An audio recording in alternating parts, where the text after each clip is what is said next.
Hi, Laura Jackson here from Discovering Dyscalculia. As a parent of a child with a learning disability in math, I've received a lot of advice about how important it is to play math games at home. And while I don't disagree with that, and I do think that's important, I want to talk with you about the reality of what that looks like when your student has a math learning disability, and also some instances where it can be more harm than good to play certain math games.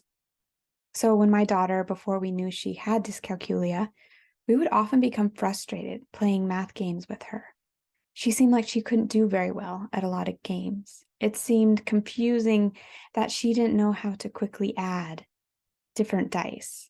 It seemed confusing that she always lost at Connect 4. She couldn't see, even after someone won. She didn't even know that someone had won. Games like Chutes and Ladders were overwhelming to her with the grid.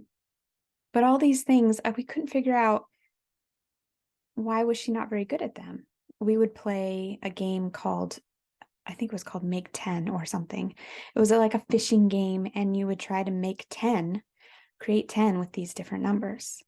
And it was a lot of frustration and a lot of confusion, and not just on my part as the parent playing the game with my child, but my daughter was confused too, and she didn't even like to play the games. It was confusing to her because she didn't know why she couldn't do it. She didn't know why I was frustrated at her for not being able to do different things. And so in the end, it was actually some of that was more harmful than good because I didn't understand. I didn't understand her struggle with numbers. I didn't understand why it was so difficult to play Monopoly. It wasn't until I had a better understanding of her lack of sense of numbers and quantities, her inability to subitize, see small quantities and know how many there were, her struggle to do simple math calculations. It wasn't until I really understood dyscalculia and the impact it had on her that we were able to choose games that were more fun and that made more sense. Also, she needed to learn some foundational skills that she did not innately have, and I didn't know about those. So I didn't know that my daughter had to count each of the dots on the dice when we played a game. No wonder it took so long for her to add several different dice or to choose a pattern out of a group of dice that were thrown or to be able to play dominoes.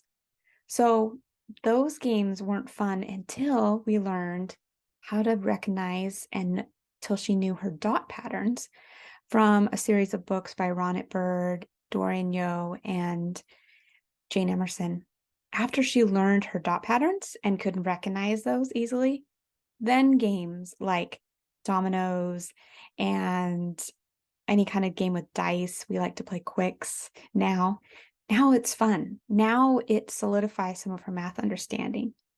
But before learning those tricks and those ways of thinking and understanding how dyscalculia impacted her sense of number, it was just more trauma actually to play those math games.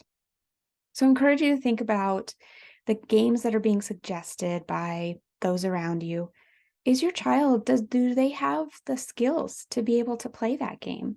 Do they have what it takes to be able to have a good time and enjoy those games, make those connections? And if they don't, there are ways that they can go about learning some of those basic foundational sense of number so that those games can be fun and can be a way that you connect as a family. For more information, check out my website, discoveringdyscalculia.com, or subscribe here.